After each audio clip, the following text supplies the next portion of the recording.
Isso. São os 6 e pouco de aposentadoria, mais os 20 que a minha mulher recebia, que passou para 30, mas ela não recebeu nenhum de 30 porque morreu antes. Uhum. Mais ou menos, então, 26 mil, é isso? Não, pode dar 30 mil. 30 mil reais mensais. Tem mais porque tem doação para meus filhos. Uhum. É porque eu não tenho... Não, mas o senhor, pessoalmente, só quero saber isso. Eu poderia chegar a quanto? 50 mil? Tá, 50 mil reais mensais. Eu não sei, eu tô tentando chutar aqui, doutor. Tá, aproximadamente... Eu posso depois mandar por escrito, sabe, o que... Tá, é porque é importante, porque o juiz precisa fixar disso. O rendimento fixo que eu recebo todo mês é esse, são 6 e pouco da anistia, e era 20, agora passou para 30. 26 mil, então. A Lins que paga. Tá, 26 mil reais. Depois o advogado manda para o senhor aí Tá. o total do rendimento das doações. Tá bom. Estado civil viúvo, tá? 4, nenhum menor de idade. Tá. Grau de instrução do senhor. Grau de instrução. Um curso primário e um curso técnico. Tá. Curso primário e curso técnico.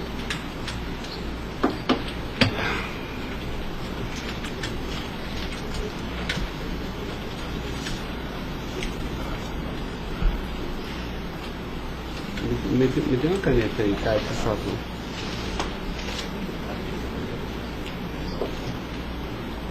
Pode gravar, Caio. Senhor Luiz Inácio, eu vou pedir então ao senhor para responder agora as perguntas no microfone, porque a partir desse momento a audiência vai ser gravada, tá?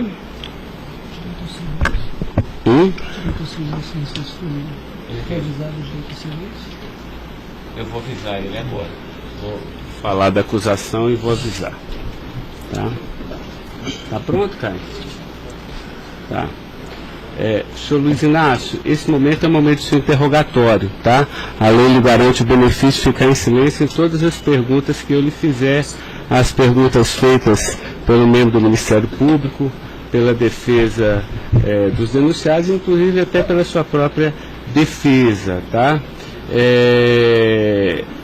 Existem 2 denúncias aqui nessa ação penal, envolvendo Delcídio do Amaral Gomes, André Santos Esteves, Edson de Siqueira Ribeiro Filho, Diogo Ferreira Rodrigues, Luiz Inácio Lula da Silva, senhor, José Carlos Costa Bunlai e Maurício Barros Bunlai, tá? E em síntese, a denúncia fala da existência de uma organização criminosa, tá?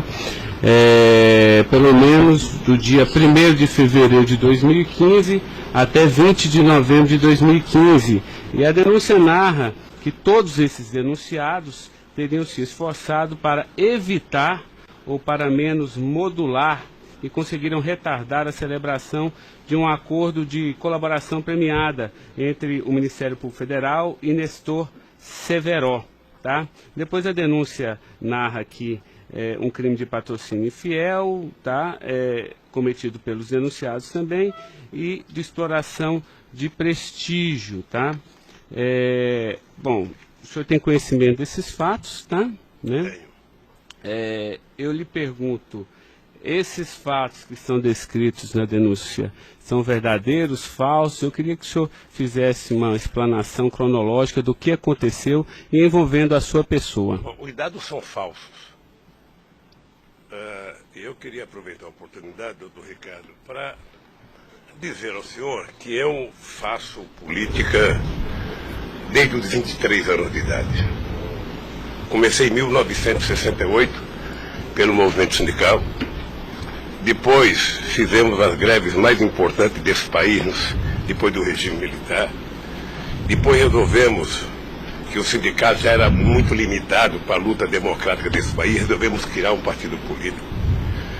Participei da criação do mais importante partido político de esquerda da América Latina, partido que fez a maior política de inclusão social na história desse país, partido que fez a maior política de combate à corrupção na história desse país. Se nós analisarmos o que aconteceu de 2003 até dezembro de 2014, a gente vai perceber que o Ministério Público, a Polícia Federal, a Controladoria Geral da República nunca tiveram, e a Controladoria nunca tiveram tanto apoio e tantas mudanças legislativas para melhorar a eficácia do combate à corrupção como nós fizemos. E há mais ou menos 3 anos, doutor, eu tenho sido vítima de eu diria quase que de um massacre. Ou seja, eu acho que todos aqui têm dimensão do que é um cidadão que foi presidente da República, que foi considerado o mais importante presidente da história desse país, que saiu com 87% de aprovação de bom e ordem, que fez com que o Brasil fosse respeitado no mundo inteiro e virasse protagonista internacional.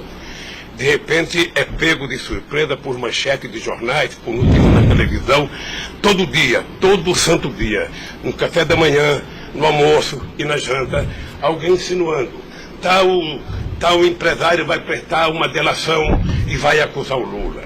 Tal deputado vai prestar uma delação e vai acusar o Lula. Agora vão prender fulano, agora vão pegar o Lula. Agora vão pegar fulano e vai prender o Lula. Prenderam o Odebrecht, vai delatar o Lula. Prenderam o OAS, vai delatar o Lula.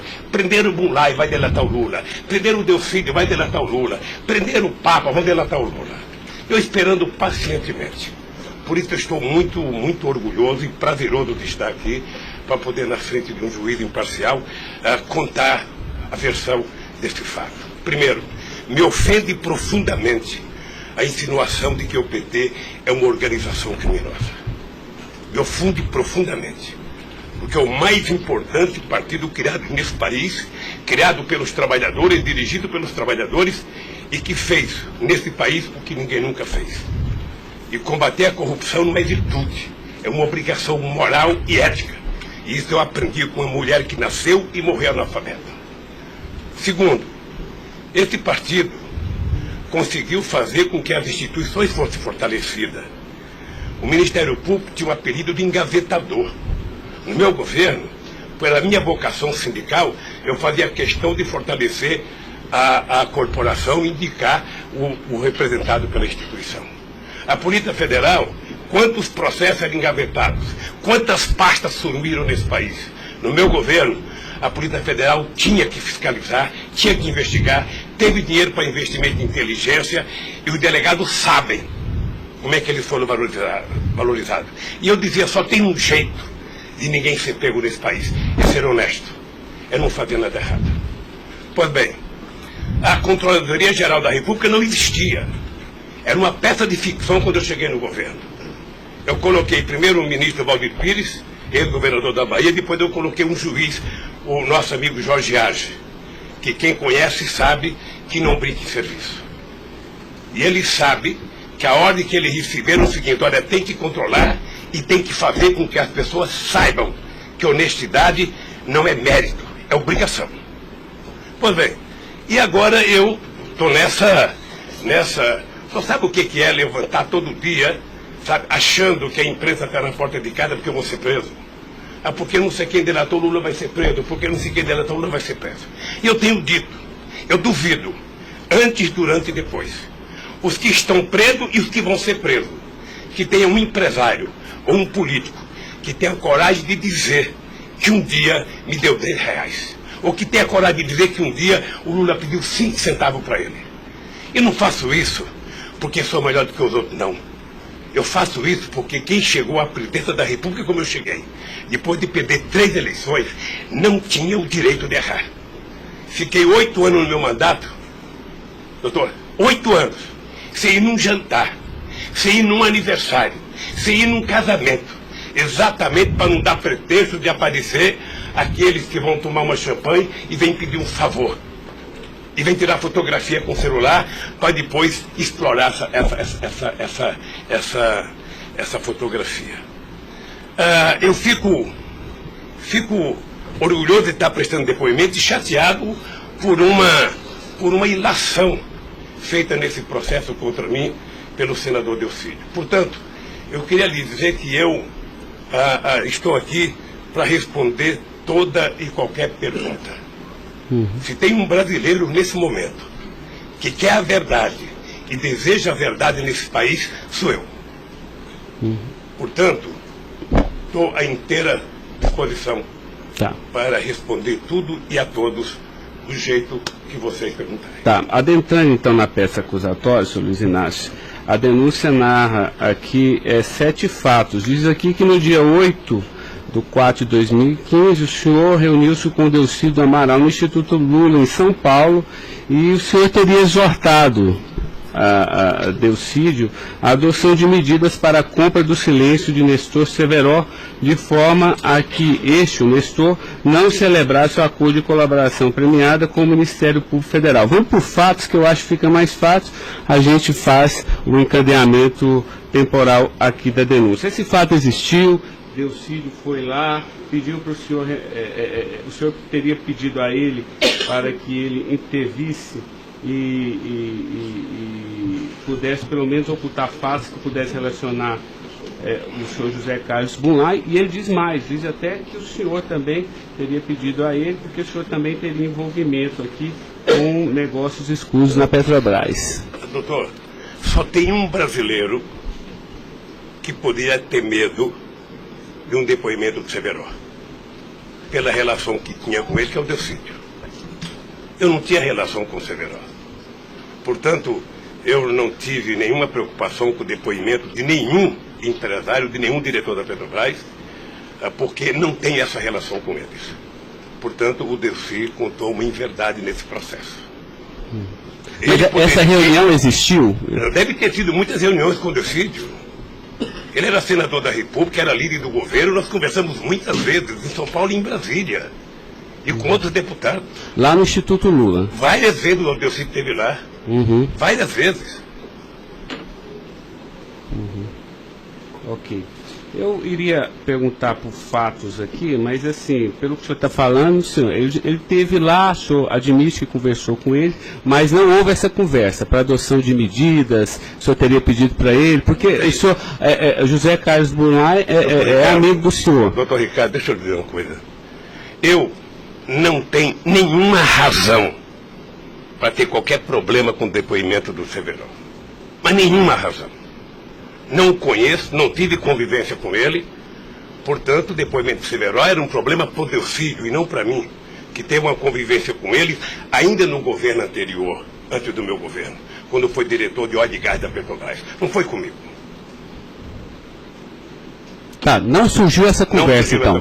Não surgiu, não se tocou. Se o senhor falar da Lava Jato? Doutor, da Lava Jato, hoje no Brasil, a gente fala no café, no almoço, na janta e ainda depois da novela. Mas não porque só passa isso na televisão. Mas não se tocou no nome do Severo. Não tocou no nome. E muito menos no nome do Bunlai. Sabe, de que foi pedido coisa para o Bunlai. É um absurdo. É um absurdo. Eu não sei o que o Delcídio esperou fazer com isso. Certamente, depois de preso alguns dias, as pessoas começam a encontrar um jeito de sair da cadeia e resolve jogar a culpa em cima dos outros. Como é que o senhor reagiu quando ele foi preso? Eu tive uma reação que eu sei que ele não gostou, quando ele citou que o juiz da primeira corte, do Superior Tribunal, ele tinha conversado com ele. Eu disse, esse cara é um imbecil, sabe? Porque mas nem na morte você citaria se você teve ou não uma conversa com a Suprema Corte sobre um processo. Foi essa reação que eu tive e ele me parece que não gostou da minha reação. Eu fiquei sabendo pela boca de alguns advogados que ele ficou muito chateado porque eu disse que ele era um imbecil. Eu não quis ofendê-lo, apenas achei que a atitude foi equivocada. Tá, eu tenho mais alguns questionamentos, mas depois eu faço na medida que os temas forem agitados aqui pelas partes, tá? O Ministério Público tem perguntas, doutor? Bom dia. Acabei não vendo a sua chegada, mas não revelo. Em nenhuma dessas reuniões o Delcídio comentou sobre o receio que ele teria sobre as delações do Severo? Não, ele não comentou, mas era sabido por todo mundo que acompanha todo esse processo da relação histórica do Delcídio com o Severo. Tem até um livro publicado por uma jornalista da revista Veja que mostra claramente a relação do Delcídio com o Severo. Era muito antiga, sabe? No governo passado, no governo anterior ao meu, porque ele chegou, acho que até a ser ministro interino de Minas e Energia. O senhor acredita que a referência ao seu nome tenha sido útil para o Delcídio conseguir a delação premiada? Olha, por tudo que eu vejo todo dia na imprensa, eu acho que tem alguém instigando a falar meu nome. Eu fico sabendo de notícia, não sei se é verdade, nos blogs, nos colunistas, de que todo dia alguém vai para depoimento e fala o nome do Lula, cita o nome do Lula, cita o nome do Lula. Eu canso de ouvir isso todo santo dia, sabe? É bem possível que eu vi uma entrevista dele na Globo News que parecia que tinha recebido o prêmio Nobel da delação, a disfarçatez, sabe? Como ele estava se desenvolvendo, eu fui no Roda Viva.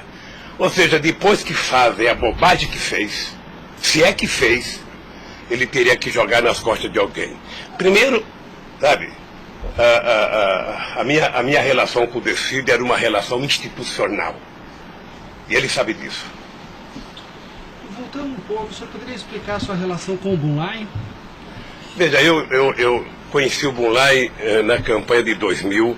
O PT governava o estado do Mato Grosso do Sul.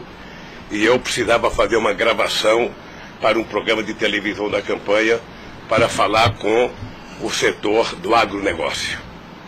E aí o governador do PT disse que tinha um amigo lá e me levou na fazenda dele, me parece que em Miranda. E eu fui nessa fazenda, uma boa fazenda. Até depois eu fui pescar nessa fazenda, fiquei 4 dias no Rio Miranda, não peguei nenhum peixe. Mas gravei um programa que foi um programa de sucesso. Depois eu ganhei as eleições e depois estabeleci uma relação com o Zé Carlos Bunlai. Qual o conhecimento ou participação que o senhor teve na questão do empréstimo do Banco Chain ao PT que teria sido feito com a intermediação do Bunlai? Eu não, já disse isso, eu não tenho nenhum... Fiquei sabendo de que o Bunlai tinha feito um empréstimo pela imprensa. O senhor teve conhecimento de que para quitar esse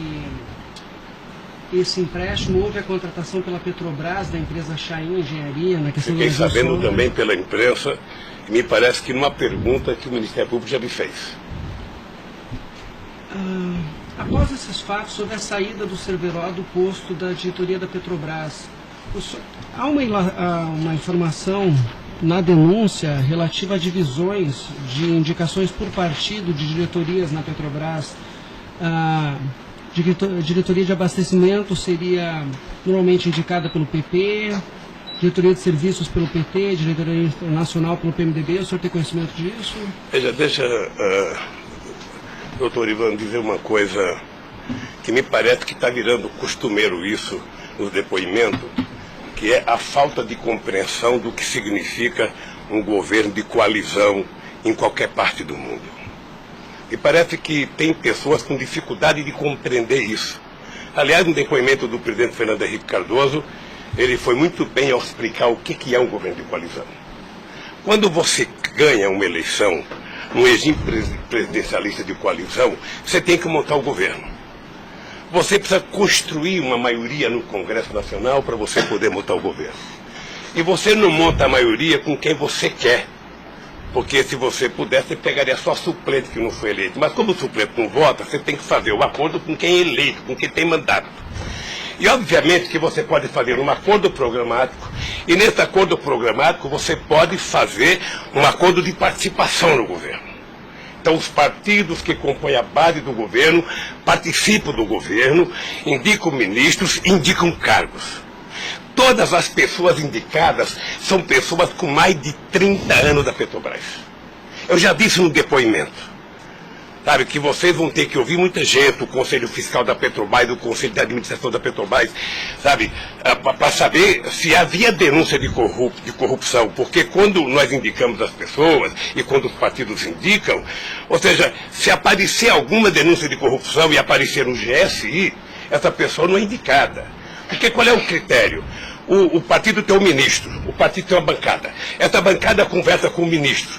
Se indicar um nome qualquer, esse nome vai para a Casa Civil, da Casa Civil passa para o GSI, que é o Gabinete Institucional, faz um levantamento, eu não sei aonde, sabe? E se não tiver nenhuma denúncia, essa pessoa é mandada para o Conselho de Administração e o Conselho de Administração indica. Não é o presidente da República que indica, é o Conselho de Administração. É assim que funciona em qualquer lugar do mundo. Ex-presidente, mas só uma questão relativa a isso. Existe um vídeo no YouTube em que o senhor está inaugurando uma plataforma que o senhor realmente fala que no seu governo a Petrobras se tornou mais transparente e que o senhor participava mais das decisões da Petrobras. É de uma plataforma em Angra dos Reis, isso foi em 2010. Então, deixa, doutor. E aí eu estou lhe perguntando para o senhor explicar. O senhor se lembra desse discurso? Eu sei que é muita coisa, mas eu estou até com um vídeo aqui e eu queria lhe perguntar isso. Senão a gente pode até passar. É que a imprensa dizia que eu vivia fazendo assembleia. Eu fui o presidente que certamente mais visitei a Petrobras. Eu fui o presidente que decidi no governo e com a Petrobras de que era importante que a gente recuperasse o poder de construção de plataforma da Petrobras para a gente não importar da Coreia ou da China, que era preciso criar uma indústria petrolífera forte no Brasil.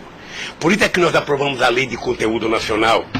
65% de tudo que fosse construído de plataforma ozona teria que ser feita no Brasil, para a gente ter uma política industrial, para a gente definir uma política de engenharia, de ciência e tecnologia, porque o Brasil é um país grande, o Brasil não pode ser um serviçal, o país não é uma republiqueta. Este país poderia produzir e atender toda a América Latina e atender toda a África que margeia o rio chamado Atlântico. Lamentavelmente. Não, mas a pergunta é o seguinte, é porque o senhor falou que realmente no seu governo o senhor participava mais das decisões. Eu não participava, deixa eu mais das decisões. Se o senhor quiser, a gente pode até ter um vídeo, e eu trouxe aqui aí para o senhor explicar. E Delcy também havia falado isso, que depois do mensalão, o governo federal, a presidência da República, participava mais na Petrobras. Isso ele falou. Deixa eu lhe falar uma coisa, o papel do governo, o governo participa na Petrobras através do Conselho da Petrobras. O Conselho da Petrobras tem vários ministros, tem a ministra de Minas e Energia. Tá? Eu, durante todo o tempo da Petrobras, eu só participei de uma reunião de definição da política estratégica da Petrobras. A discussão de investimento para os próximos 20 anos. Se a gente ia recuperar a indústria naval, se a gente ia recuperar a indústria de sonda, de plataforma, se a gente ia discutir, sabe, exportar, se a gente ia fazer a lei de partilha, se a gente ia fazer com que o petróleo voltasse a ser do povo brasileiro, como nós conseguimos fazer. Nessas decisões estratégicas eu participei de uma reunião. Tá, mas de cargo então não. De cargo não. Porque tem o Fernando Soares que fala que o senhor realmente definia também essas questões. Não definia cargo. Quando havia briga no PMDB, ou quem decidia, se não se decidir, era o senhor que realmente... Deixa eu lhe dizer uma coisa para o senhor. O presidente não indica cargo na Petrobras, o presidente recomenda ao Conselho da Petrobras a indicação de tal pessoa indicada por tal partido político, a partir da capacidade técnica das pessoas. É assim que funcionava no governo anterior, é assim que funcionava certamente no governo militar, é assim que deve funcionar hoje. É assim que deve funcionar hoje. Porque a Petrobras é uma empresa de engenharia muito poderosa e você não pode ficar colocando gente que não tem expertise para fazer determinadas coisas. Tá. Mas a expressão foi essa aqui, eu anotei. A gente sabe o que acontece lá dentro. O senhor quer rever o discurso? Não precisa rever, não. Tá. Assim, porque isso me chamou a atenção. A gente sabe, quer dizer, antigamente era uma caixa preta, foi esse o contexto. E agora a gente sabe o que acontece lá dentro. Quais foram os mecanismos que o senhor tomou, então, para que a Petrobras realmente ficasse mais transparente? A fazer com que o Conselho acompanhasse mais as decisões.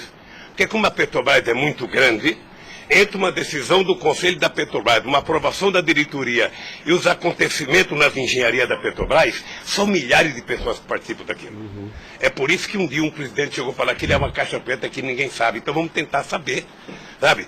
Fazendo com que as coisas funcionem mais democraticamente.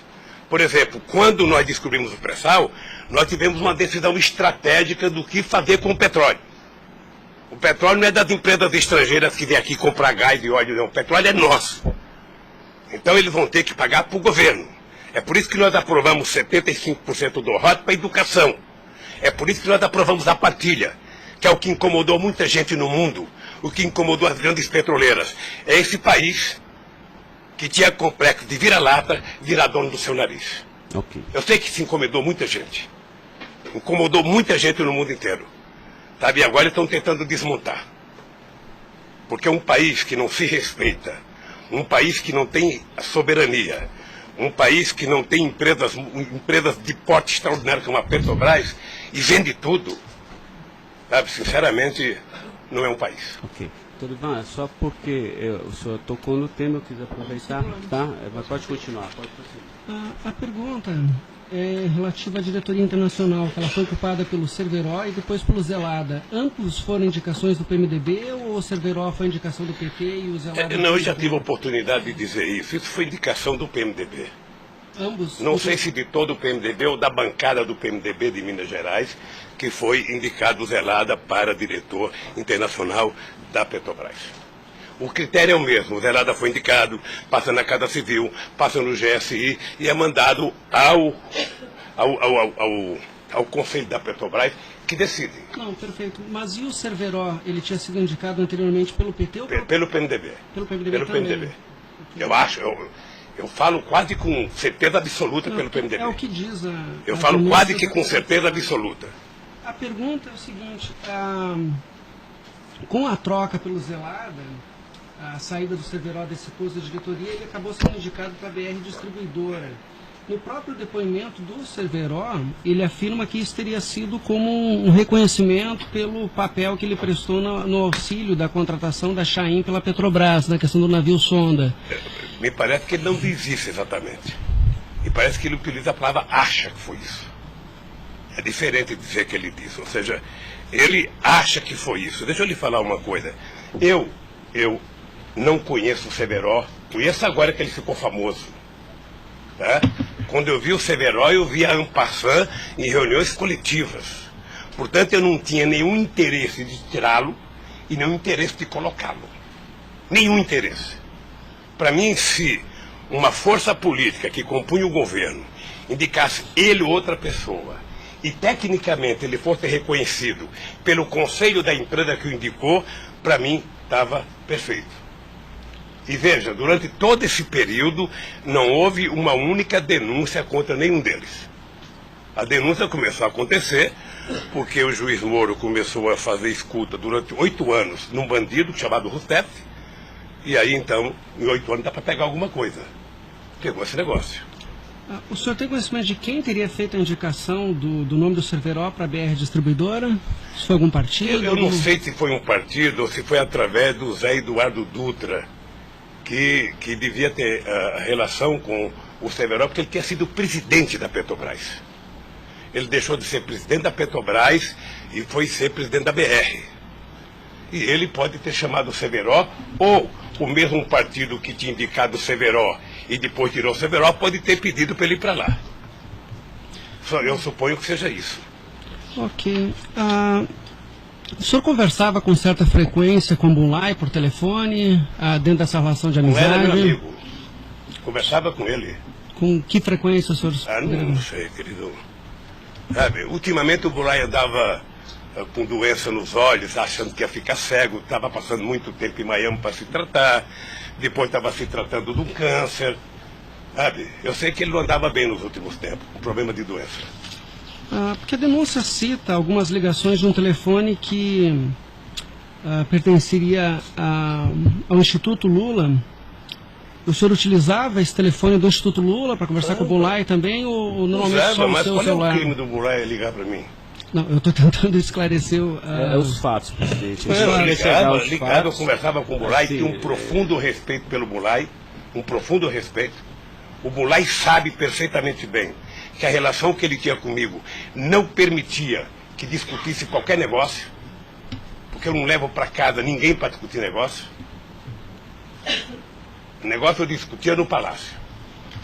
Mas o senhor sabe se ele utilizava o nome do senhor? Porque o Salim Chaim e o Fernando Chaim confirmam que José Carlos Mulay disse que Luiz Inácio Lula da Silva interveio na contratação da Chaim pela Petrobras. Está descrito na peça do Ministério Público. Doutor, se o senhor soubesse quanta gente usa o meu nome em vão, de vez em quando eu fico pensando para as pessoas lerem a Bíblia, para não usar tanto meu nome. Não. Tem gente que faz campanha financeira em meu nome, tem gente que é candidato em meu nome, tem gente que faz panfleto dizendo que eu estou apoiando, tem gente que coloca a fotografia minha dizendo que eu estou apoiando ele.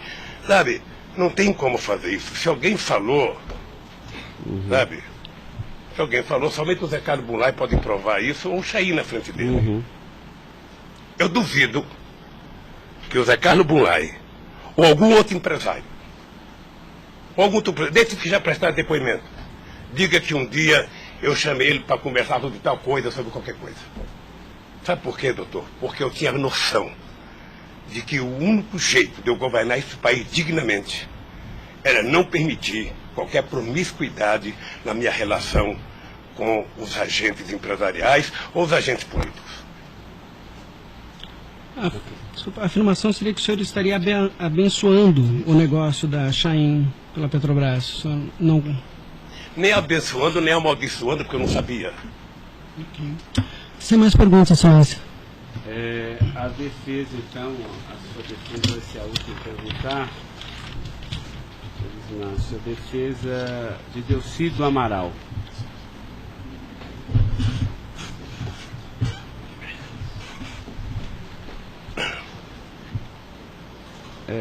Doutor, alguém vai ter que sair para ele perguntar, tá? Da mesa para que...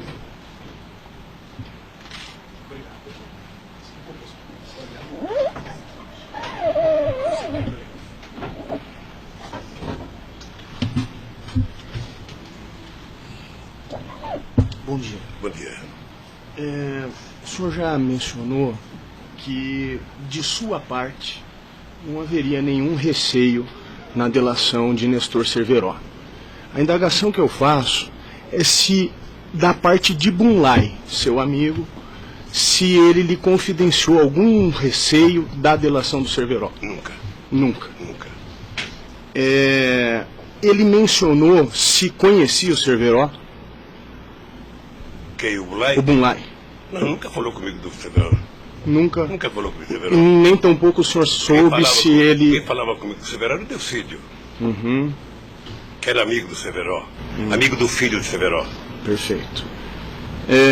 O senhor tem conhecimento se a delação do Nestor Cerveró foi utilizada como um dos fundamentos para a condenação do senhor Bunlai? Não tenho. Não tem conhecimento. Não tenho. Tá certo. Eram só essas as indagações. Excelência, muito obrigado. Obrigado, senhor ex-presidente.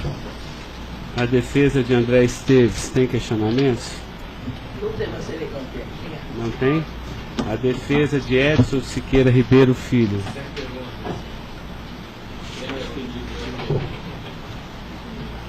A defesa de Diogo Ferreira Rodrigues. A defesa de José Carlos Bunlai. Tem algumas perguntas. Pode fazer isso. Bom dia, presidente. Presidente, o senhor disse que a sua relação com o senador Delcídio era institucional. Mas o senhor sabe qual era a relação do senador Delcídio com o José Carlos Bunlai? Eles tinham alguma amizade? Eles tinham alguma proximidade? Veja, a impressão que eu tenho era que era muito pequena a relação dos dois. E parece que o José Carlos Bunlai não tinha muita relação com o Delcídio. E com a sua mulher, dona Marisa, qual era a relação do José Carlos Bunlai? Eles tinham amizade? A mesma que comigo. O aniversário da sua ex-mulher? Quando ela fazia aniversário? Ele ia no aniversário da minha mulher. Mas o dia do aniversário dela? Dia 7 de abril. O senhor sabe se ele fez alguma ligação para ela no aniversário dela? A ligação do dia 7, eu já fiquei sabendo da ligação do dia 7. Bem. É o mínimo que eu esperava dele, é que ele ligasse para ela para dar os parabéns. É só isso, obrigada. Tem alguma pergunta? Tá. A defesa de Maurício Bunlai. Sem questionamentos. A defesa de Luiz Inácio Lula da Silva. Sem perguntas, excelência. Tá. Só mais uma questão, senhor Luiz Inácio. A denúncia sempre fala do Instituto Lula. Eu queria que o senhor falasse um pouquinho a finalidade do Instituto Lula. Eu tirei pelo site a missão.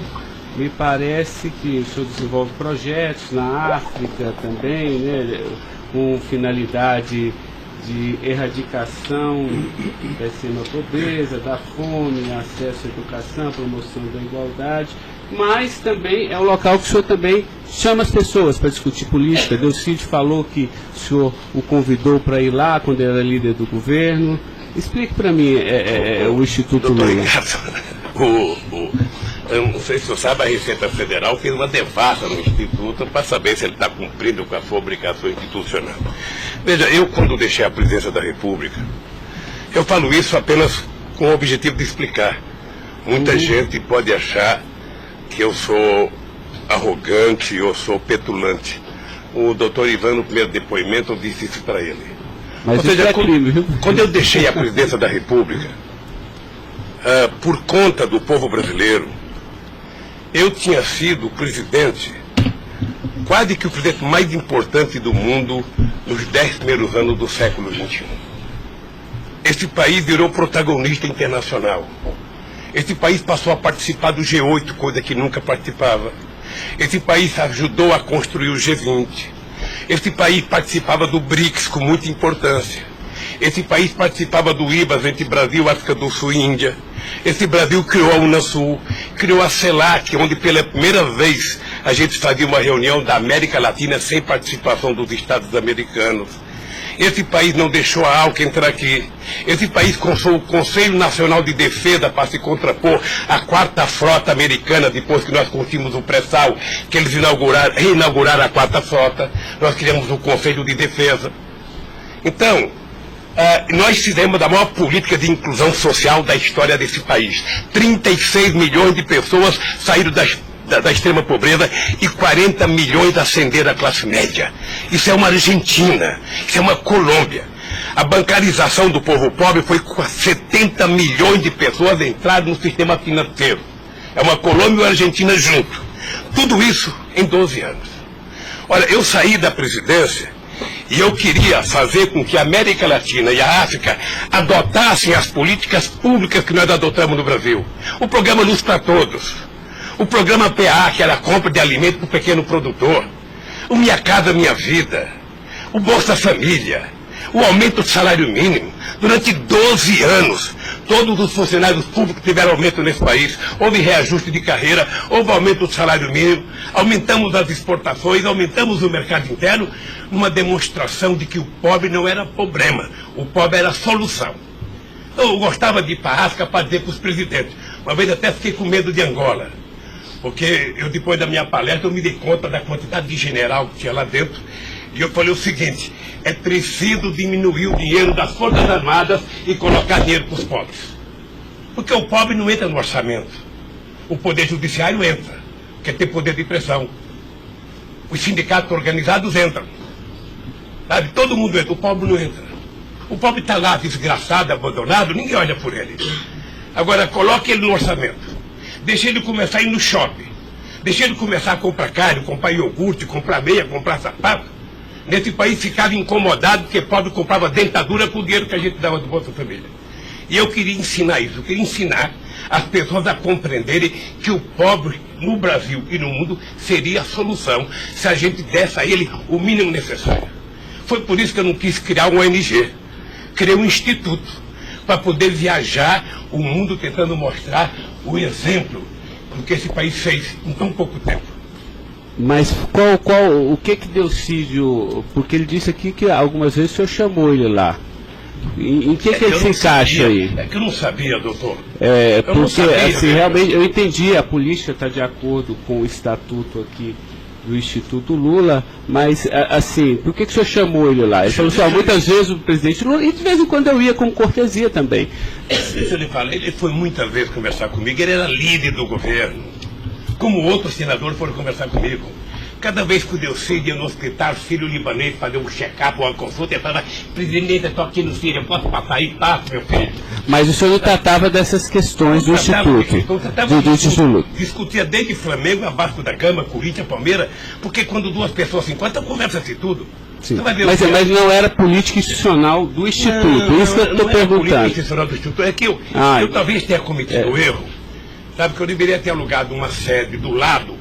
E quando eu discuti esse instituto, ficava numa cadeira, quando eu discutia outra coisa, pulava para outra cadeira. Eu achei desnecessário.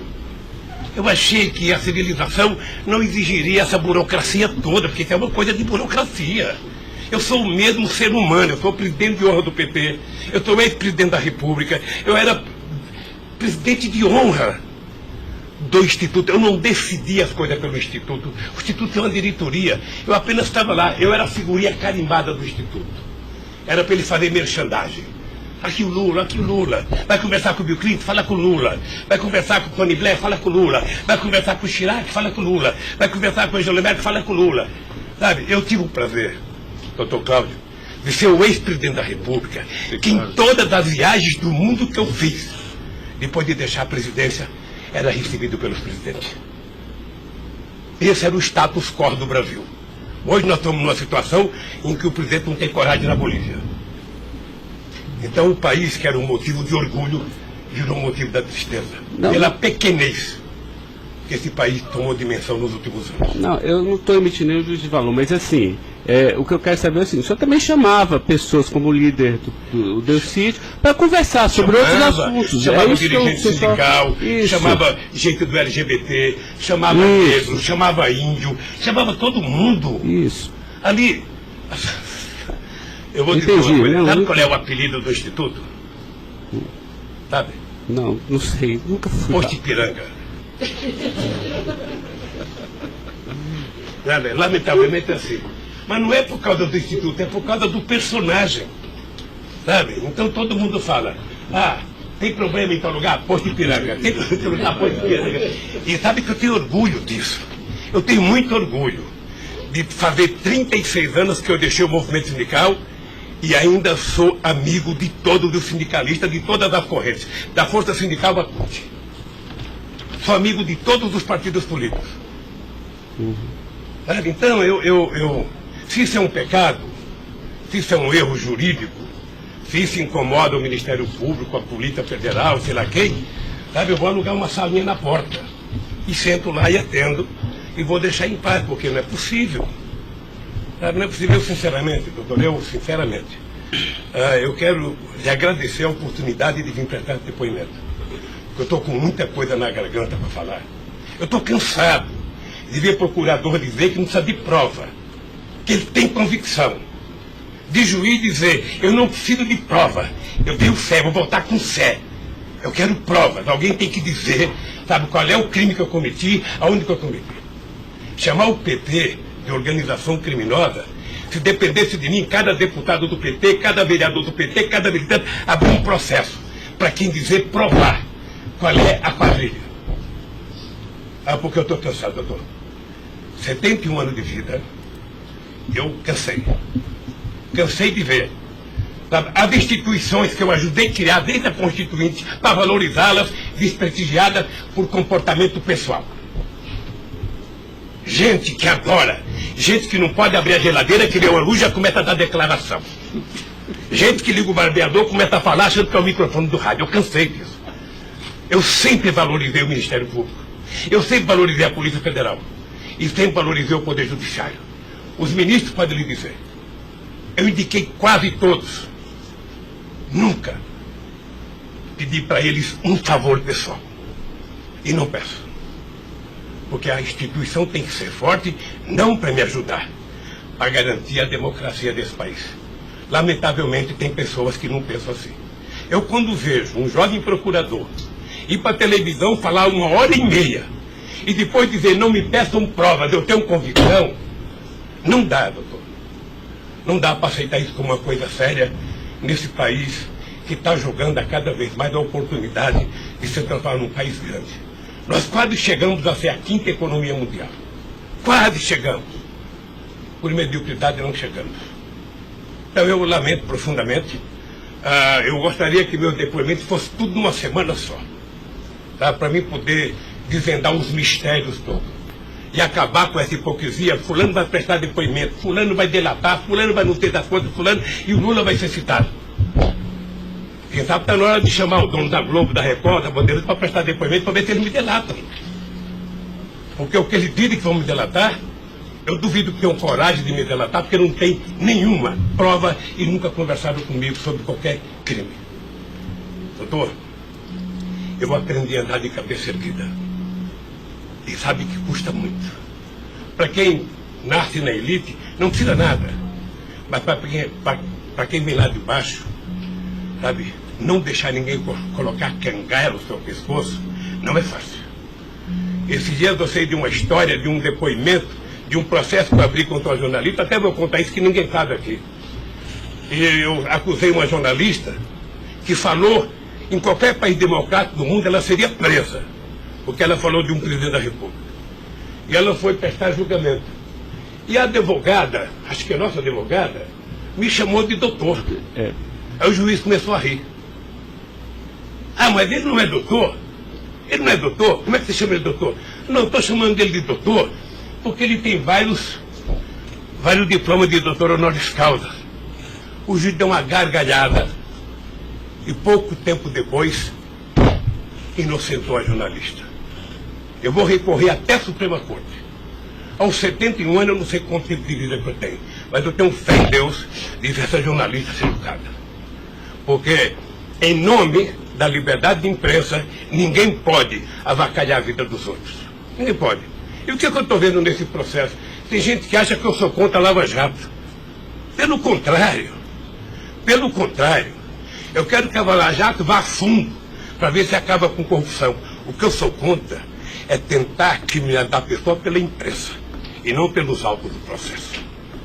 O que eu sou contra é execrar, é condenar. Eu conheço pessoas que tivessem liberdade seriam mortos na rua. Tal é. Sabe quantas horas eu tenho de notícias negativas contra mim no Jornal Nacional em 8 meses, 16 horas? Nenhum político no mundo aguentaria isso.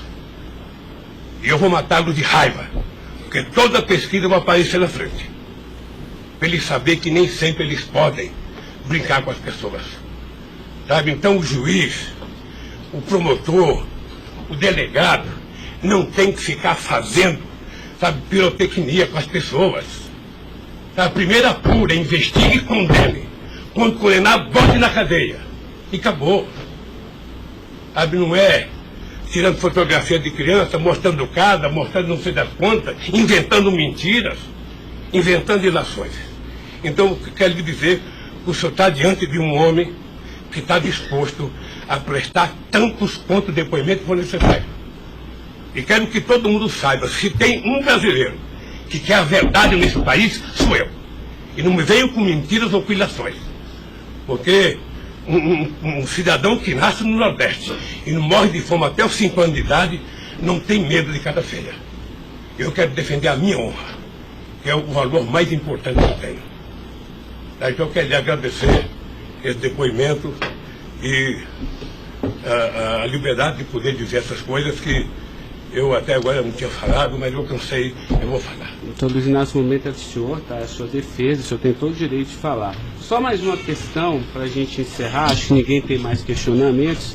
O presidente do Instituto Lula, na época, em 2015, era o doutor Paulo Okamoto. Ele não participava de nenhuma reunião, assim, com o senhor, às vezes, ou participava, ou era bem informal, como o senhor disse?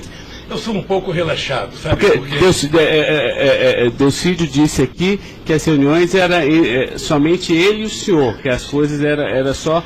Não ficava ninguém na sala. É isso? O senhor confirma isso? Eu tenho pelo Delcídio, eu não vou levar muito a sério o que ele disse. Tá? Mas deixa eu falar, eu aqui, quando eu era presidente da República, eu brigava com a minha assessoria que achava que eu tinha que ter uma liturgia. A liturgia é importante, presidente. Você não pode andar no corredor abraçando as pessoas. A sua porta não pode ficar aberta, sabe? Então, no Instituto, sabe, tem hora que a conversa é pessoal, tem hora que entra 10 pessoas, 5 pessoas, 6 pessoas, 4 pessoas. Mas de total transparência, é isso que o senhor quer falar? Quando uma conversa sigilosa, eu faço uma conversa sigilosa, sabe? Ok. Tá bom. Agradeço a presença do senhor para esclarecer os fatos, tá? Ninguém tem mais questionamentos, então está encerrado a audiência. Na fase do 400...